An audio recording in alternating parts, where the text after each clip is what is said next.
ini Maya maging ngayon muna kasi mahal ang radyo natin. Emma walak pani.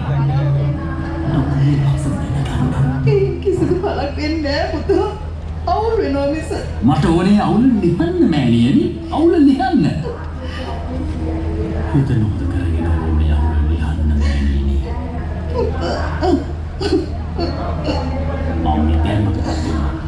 මම දැම්ම කිමුලත්පුරට පිටත් වෙනවා. යහවි සෙනෙවියක සමග.